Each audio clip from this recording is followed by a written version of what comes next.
Olá, meu amigo, minha amiga, que bom saber. Mais um domingo a gente tá junto aqui nesse programa tão especial e hoje vamos falar, como a gente já ouviu do Digo, do Guilherme Alves, também do Pedro Dutti, nosso amigão. Estamos falando sobre política e nada melhor do que a gente conversar com um grande amigo meu, Davi Lago. Esse cara vai ser o presidente do Brasil ainda. Escutem, isso aqui é documento para a posteridade. E semana passada o cara foi entrevistado, nada mais, nada menos do que o Pondé, e hoje está com a gente aqui. Que bom ter você, Davi. Obrigado, cara, por aceitar nosso convite. Você sabe que você mora no coração da ponte, no meu coração. Muito obrigado por estar conosco aqui hoje, cara. Reverendo Guilherme, queridos irmãos, irmãs da ponte, nós amamos muito vocês, é uma honra aqui. Sempre é muito bom a gente estar junto. Que bom, cara.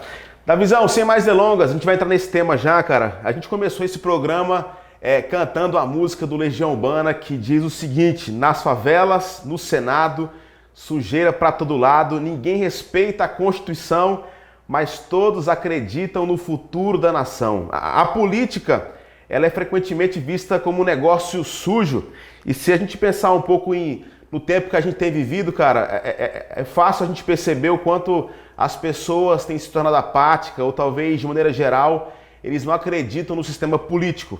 Pergunta: a política precisa necessariamente ser vista como um lugar sujo, como a gente acabou de cantar? Não, a política ela é uma ferramenta.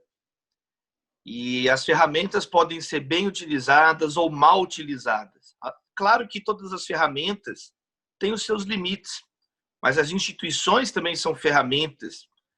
E, especialmente, nós não devemos nem demonizá-las, nem divinizá-las, mas utilizar ela da melhor maneira. O Brasil tem uma democracia muito jovem. A gente completou 32 anos, vamos completar esse ano, de continuidade democrática desde a Constituição de 88. Então, o Brasil é uma nação na caminhada, em desenvolvimento, em amadurecimento. E nós não temos por que descartar a importância da política, principalmente se nós pensarmos no oposto dela, né? O oposto da cidadania, o oposto da participação política, ou seja, de um esforço coletivo de resolvermos os nossos problemas. O oposto disso é a briga, é a barbárie, é a ordem nenhuma, a anomia, e isso é o que a civilização não está seguindo em praticamente nenhum lugar. A política ela é completamente imperfeita, é uma ferramenta imperfeita, mas é o que temos para gerir a vida de todos nós. Davi, é importante o povo conhecer um pouco mais do contexto seu também, porque você, além de ser teólogo, pastor evangélico, você também fez direito, mestrado, está agora fazendo doutorado, não é isso? O que você faz hoje? Explica para a gente um pouquinho, para o pessoal entender o seu contexto. Isso, eu me formei em Direito na PUC Minas e há mais de 10 anos realizei o meu mestrado em Teoria do Direito. E no meu mestrado, a minha dissertação foi sobre a influência do calvinismo na fundação da democracia norte-americana. Eu defendi a dissertação no ano de 2013 e antecipou ali naquele estudo muito do que está acontecendo no Brasil hoje. Aí eu escrevi um livro em 2018 pela editora Mundo Cristão chamado Brasil Polifônico: os evangélicos e as estruturas do poder, onde nós aplicamos parte do que estudamos na dissertação de mestrado na realidade brasileira. E aí nós temos desenvolvido esses estudos também. Eu já cursei agora 2 disciplinas lá no programa de pós-graduação da Universidade de São Paulo. Estou aguardando agora, até o final do ano, os trâmites burocráticos do doutorado. Mas temos atuado nessa área, sabe, Guilherme? Escrevendo artigos para alguns jornais, algumas revistas aí da imprensa brasileira, procurando jogar alguma luz, alguma contribuição nesse momento conturbado. Ô Davi, você falou um pouco sobre o livro falando sobre Igreja Polifônica, o livro Polifônico. A gente tem um trecho aqui do seu livro que eu acho muito interessante, que ele fala o seguinte, abre aspas: estamos no Brasil na aurora do 21º século depois de Cristo. Em tempos como este, devemos nos lembrar de que sempre existiram tempos como este. Em tempos como estes, devemos nos lembrar de que nunca existiram tempos como este. Uma das expressões mais usadas nesses tempos de pandemia do coronavírus é que a gente vive um momento muito conturbado e assim sem precedentes. Você acredita que neste momento de polarização política que vivemos é algo também sem precedentes? Sim, em muitas razões, em muitas acepções. Primeiro, é sem precedentes para a atual geração. A geração atual, ou seja, as pessoas, conjunto de pessoas vivas agora, que coexistem, as gerações que coexistem no contemporâneo, nós não presenciamos, não estávamos na Primeira Guerra Mundial, na Segunda Guerra Mundial, nós não estávamos na queda da Bolsa de Nova York, que afetou o mundo inteiro. Então, é um momento onde as fronteiras das nações foram fechadas. É um momento onde os cientistas do mundo inteiro não sabem ainda criar um remédio 100% eficaz, comprovado, contra esse vírus. Então, é um momento sem precedentes. Nos últimos anos, você vê a gripe espanhola em 1918, há mais de 100 anos atrás, que houve uma pandemia dessas proporções que afetou relações comerciais, relações entre as nações. Então, é sim um momento sem precedentes. E lembrando que a nossa geração é a geração dos arsenais termonucleares. Isso é algo muito recente. Antigamente, as guerras com catapultas, com balas de canhão, com flechas, lanças. Hoje, as guerras, os conflitos, as tensões entre as nações têm em seu horizonte as bombas nucleares, a bomba de hidrogênio, que pode literalmente colocar fim à civilização. Então, é um momento sem precedentes, é um momento onde os riscos envolvidos não existiam nas gerações anteriores. Então, por essas e outras razões, nós podemos sim dizer que é um momento sem precedentes. Por exemplo, hoje nós temos 1,5 bilhões, 1,1 bilhão e meio de crianças e adolescentes que estão em casa sem ter aula ao redor do mundo, né? É um momento sem precedentes. Os professores com plataformas como essa que nós estamos utilizando aqui, remotas. Então, a revolução da tecnologia também dá um tom diferente para o atual cenário da humanidade. Então, em vários aspectos, esse é um momento sem precedentes, Gui. Eu queria entrar agora em outro aspecto, talvez esquentando um pouquinho mais a nossa conversa, apesar que a gente não vai entrar aqui, e a ideia nossa não é discutir sobre, na perspectiva de tentar levantar uma bandeira, quem é certo, quem está errado, porque a gente, na verdade, tem que talvez entender como, de fato, fazer política. E a nossa ideia aqui, de fato, não é criar uma guerra ou levantar alguns argumentos, mas é talvez, como você trabalha no Brasil polifônico, uma perspectiva também de como a política é importante. Não tem como a gente desassociar a gente como cidadão. E aí a gente vem agora para um contexto talvez um pouco mais, como é que eu posso dizer, mais sensível, porque muitos talvez, Davi, vão argumentar que a igreja não tem um lugar na política, ou talvez não deveria se envolver na política. E isso talvez até porque a gente sabe o que tem acontecido, é triste pra caramba, os representantes que se dizem evangélicos e tal, mas por outro lado, outros afirmam que a igreja tem que influenciar também a política. Afinal, qual a relação entre o cristianismo e a política? E eles podem andar juntos? Essa pergunta é muito ampla e é necessário colocar algumas contextualizações. Em primeiro lugar, cristianismo enquanto instituição, igreja, CNPJ, igreja local, por exemplo, a Ponte é uma igreja local. Nesse aspecto, a separação total entre a igreja, as esferas religiosas, todas as crenças religiosas, enquanto instituições do Estado, esse foi um grande avanço do desenho institucional das sociedades modernas. Por quê? porque a religião não é um puxadinho de um programa político e o Estado não deve ser um puxadinho de nenhuma comunidade religiosa, porque isso inviabiliza a coexistência numa sociedade plural dos outros credos. Então, a laicidade estatal, ela é muito importante. Agora, a laicidade, ela não impede, é impossível, inclusive, impedir que as pessoas individualmente consideradas, que um cristão, agora estou falando a igreja, o cristianismo, não na sua instituição, mas uma pessoa cristã, uma mulher cristã, um homem cristão. Nesse aspecto, é impossível fazer essa separação, né? O Estado é laico, mas não existe nenhum ser humano laico. A laicidade é uma abstração, porque o Estado também é uma abstração. O Estado, ele é uma pessoa abstrata, jurídica. É uma criação muito atual, uma criação moderna de alguns séculos apenas para cá. O Estado é essa instituição que não se confunde nem com os governados, nem com o governante. E ele é uma abstração, e ele é laico na sua influência da Revolução Francesa, da Revolução Norte-Americana. Já os seres humanos, todos os seres humanos têm crenças. Todos os seres humanos acreditam em alguma coisa, até mesmo os ateus, os céticos, eles têm crenças. Por exemplo, você pega um filósofo contemporâneo ateu, André Comte-Sponville. Ele tem um livro chamado O Espírito do Ateísmo, onde ele vai demonstrar isso. Ele vai falar, olha, o ateu, eu creio que Deus não existe, mas não existem, eu não tenho nenhuma prova que Deus não existe. Eu creio, o ateísmo ele é um sistema de crença negativa, a crença na não existência de Deus.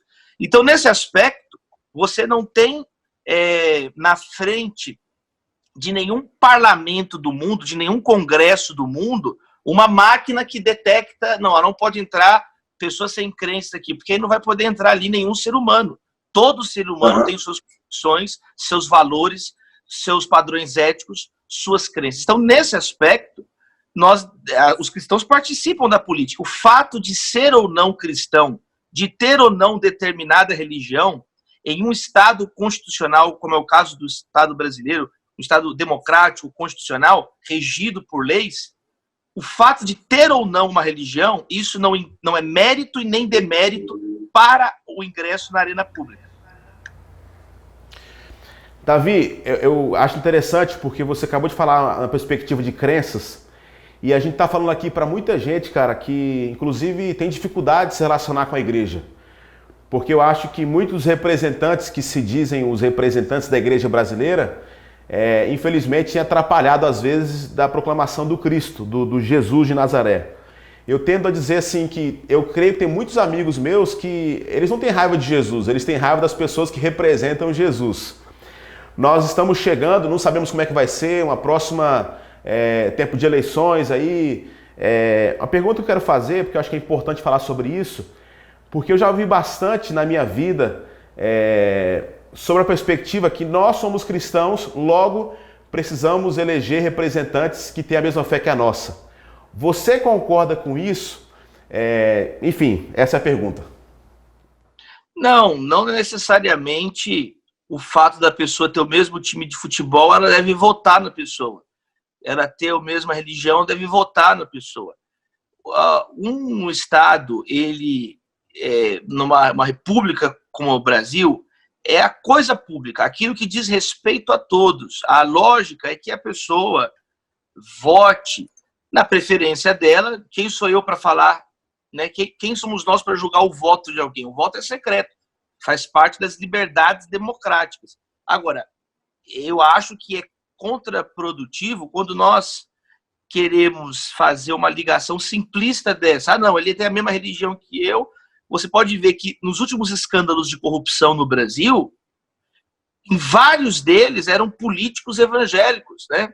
O Eduardo Cunha, que era o presidente do Congresso Nacional, durante o impeachment da ex-presidente Dilma Rousseff, ele foi eleito com a base evangélica e ele está na cadeia, com vários crimes comprovados, vários crimes políticos cometidos, ele está preso por causa disso. Então, não é porque uma pessoa tem um nome de fachada cristão que o cristão... Isso aí é um aparelhamento das instâncias religiosa. Isso está errado.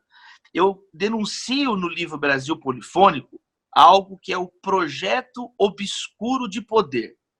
Eu penso, agora eu estou compartilhando uma opinião minha com você, Guilherme, que uma pessoa que vai se candidatar a algo público que diz respeito a todos, o principal era ter um programa, um projeto, ideias, práticas que devem ser ou não seguidas, e aí a pessoa vai votar naquele programa. E aí tem transparência. Esse é o projeto, é para essa direção que nós vamos. E não fazer como muitos evangélicos fazem. Eles apelam para essa coisa religiosa e chegam lá, mas qual que era o projeto para a educação? O projeto para a justiça? O projeto para todo o resto do país? Então, esse simplismo, ele precisa terminar. Nós precisamos amadurecer enquanto sociedade brasileira. Agora, ninguém pode ficar julgando. Se a pessoa quiser votar assim, ela pode, ela tem esse direito. Só não acho que isso vai ser produtivo.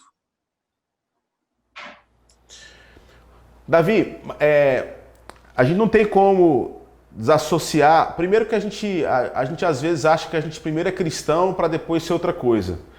Nós somos cidadãos, fazemos parte, a política faz parte da nossa vida.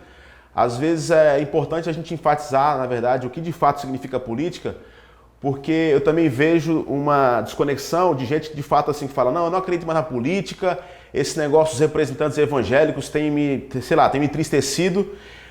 Você é um cara jovem, já escreveu sobre isso. Cara, como queria que você falasse da importância, porque parece que hoje já existe um pouco de ceticismo com relação à política.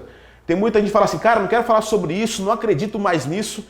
Você tem esperança no Brasil? E o que você diria para nós, assim, na perspectiva, inclusive como cristãos, e tem muita gente não cristã nos ouvindo aqui, nos assistindo, qual tipo de palavra que você poderia trazer para esses dois contextos? Você tem esperança e também na perspectiva, nós precisamos envolver, cara, ser essa resposta também para essa crise que não tem como negar, a política no Brasil?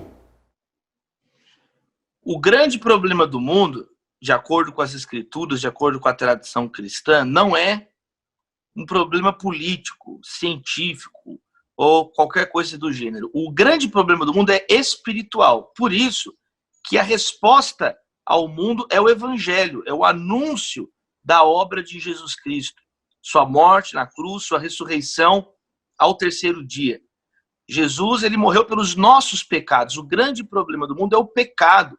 É o ser humano de costas para Deus, alienado de Deus, rebelde contra o seu próprio Criador. E a resposta a esse grande problema é o Evangelho, é a boa nova da salvação em Cristo Jesus. O grande problema é quando cristãos consideram que o grande desafio que nós enfrentamos na sociedade é político. E a política, ela entra em primeiro lugar. E aí, por exemplo, eu demonizo a esquerda. Aí, então, eu estou pregando um evangelho da direita. Não, se o grande problema é um governo da direita, então aí a solução vai ser um evangelho de esquerda. E quanto que, na verdade, essas discussões políticas, elas estão numa outra ordem de prioridades. A prioridade é a pregação do evangelho. O que é o foco da missão cristã é a pregação do evangelho. As últimas palavras de Jesus aos discípulos vão por todo mundo criando partidos políticos. Não foi isso, vão por todo mundo, anunciem o evangelho a toda criatura lá no evangelho de Marcos, vão por todo mundo, façam discípulos de todas as nações. Então, a fé cristã, ela mostra que o problema é o pecado e que a resposta é o evangelho. As atividades políticas, cidadãs, elas têm uma importância secundária em relação a isso. Mas é claro que elas têm uma importância. Jesus falou para nós salgarmos a terra. Está escrito que nós devemos exercer a nossa cidadania terrena de uma maneira que ela também espelhe a nossa cidadania celeste. Então, o cristão, ele é alguém que vai agir com alguns valores na área da cidadania da sociedade. Na carta de Timóteo, Paulo fala 4 adjetivos. Ele fala que nós devemos orar e buscar uma sociedade pacífica para que tenhamos uma vida tranquila, com toda dignidade e piedade. Ele usa 4 adjetivos para mostrar os contornos da sociedade que nós teremos: pacífica, dignidade, piedade, tranquilidade. Então, é claro que nós devemos ter esperança. É mais do que uma questão de ter esperança ou não. É uma questão de responsabilidade. O cristão, ele encara a sua participação como uma questão, um dos deveres, uma das responsabilidades. Ela não é a responsabilidade primária, mas ela faz parte do conjunto de responsabilidades da vida cristã. Porque a nossa vida, o nosso testemunho, ele não se dá no vácuo. Ele se dá no tempo e no espaço. Em São Paulo, em Recife, ele se dá no Brasil, ele se dá numa época. Então, nesse sentido, eu tenho esperança. É mais do que simplesmente ter ou não. É um dever nosso enquanto cristãos. O cristão é alguém que não deve cair no cinismo, se tornar alguém cínico, se tornar alguém que vive apenas a reclamar. Isso é totalmente contrário ao espírito do Evangelho. O Evangelho diz que nós somos mais do que vencedores em Cristo Jesus, que nós temos a alegria indizível da salvação, que nós somos pessoas bem-aventuradas. Então eu creio que é isso, Guilherme, que a gente seja o sal da terra verde e amarela. Davi, caminhando aqui para o final, eu queria fazer a última pergunta, e depois você pode também fazer as suas considerações finais. Não tem como a gente negar que a gente tem vivido em tempos sombrios de muita polarização. Parece que o nosso lado político, ele fala mais do que qualquer outra coisa a respeito de quem nós somos, naquilo que nós cremos. A gente começou a encaixotar se a pessoa é de esquerda, se ela é de direita, se ela é a favor do governo, se ela é contra o governo. Em tempos de polarização que nós temos vivido, cara, qual é a sua palavra para nós, assim, na perspectiva, você falou um pouco sobre esperança, mas como nós devemos agir nesse tempo? Porque a impressão que eu tenho às vezes é que a gente de fato está meio perdido e um tempo de ódio, cara. Se a pessoa é pró, contra o governo, enfim. Aí a gente vai hoje levantar várias bandeiras, cara. Isso tem, eu acho que a gente sofreu muito desde a última eleição, temos sofrido agora. Queria que você fizesse a consideração final, trazendo isso como, talvez tentando responder isso, como nós, cristãos e também não cristãos, deveríamos viver nessa crise, nessa polarização tão grande que a gente tem vivido. Gui, cada um oferece o que tem, né? Você não tem como entregar uma coisa que você não tem. Então, as pessoas que estão cheias de ódio, elas só vão entregar ódio. O grande problema não é a polarização em si, ou seja, o embate, o enfrentamento de grupos que estão buscando o poder. Existe até mesmo um ditado, um axioma na teoria política que diz o seguinte: o poder, ele não precisa de justificativa, ele precisa de legitimidade. Ou seja, o poder, ele é inerente às sociedades humanas, né? O poder, a autoridade, eles são pressupostos para a organização da vida coletiva. O que nós esperamos é que esse poder, ele tenha legitimidade. E, no nosso caso, a legitimidade democrática, a partir do voto, a partir do respeito às leis. Então, a polarização, ela faz parte da democracia, o debate das ideias. O grande problema é a polarização, como você muito bem pontuou, a polarização agressiva, a polarização destrutiva. Aí vira uma contradição. Eu não quero disputar ideias ou disputar espaço, eu quero destruir as outras pessoas. Eu quero destruir, quero ofender, eu quero espalhar calúnias, difamação, fake news acerca dos outros. Então, isso que precisa ser impedido. Isso não tem outra maneira se nós não, enquanto cristãos que professamos carregar amor, carregar esperança, fé nos nossos corações, é a hora também de entregar isso nos nossos relacionamentos, nas nossas conversas. Então, Jesus fala que a boca fala do que está cheio o coração. Se o nosso coração, o nosso interior, estiver apenas cheio de lixo, só vai sair lixo de nós. Por isso que nós precisamos da leitura das Escrituras, por isso que nós precisamos de estar em harmonia com as nossas famílias, com os nossos amigos, e lembrar que nem tudo é política. Tudo pode ser politizável. Eu tenho repetido muito essa frase ultimamente, mas nem tudo na vida é política. Porque quando você afirma que tudo necessariamente é política, você se tornou um totalitário. Você está dizendo que o ser humano se resume à política. Ora, todos nós sabemos que a vida humana não se resume à política. O ser humano tem capacidade estética de apreciar o belo, de compor uma música, de espiritualidade, de orar, de ajudar ao próximo, solidariedade. A vida não se resume à política, a vida é maior do que a área política. E isso é algo que nós precisamos lembrar nesse momento. O nosso querido irmão Fábio Silva realizando um grande trabalho de solidariedade, de voluntariado. O nosso amigo Marcos Almeida, a Lorena Chaves, compondo poemas, compondo canções num momento como esse. Tudo isso são modos práticos de nós minorarmos, enfrentarmos esses dias de muito ódio. Davi, muito obrigado, cara. Sempre, quando a gente senta, você de fato é inspiração para minha vida. Eu aprendo demais com você, amo você, a sua casa. Você sabe que você mora no nosso coração, no coração dessa igreja. Obrigado por ter aceito esse convite. E espero, cara, que essa crise passe logo para ter você de volta. Acho que desde quando a gente começou a ponte, você todos os anos esteve conosco, oxigênio, enfim, para falar aqui. Eu agradeço muito o seu coração, cara, pela sua disposição. Que Deus te abençoe na sua vocação. E vamos para frente, cara, vamos desbravando. Obrigado, cara, por ter aceito esse convite de coração. Muito obrigado. Valeu, Gui. Beijo para todos, beijo para a ponte. E vamos nessa.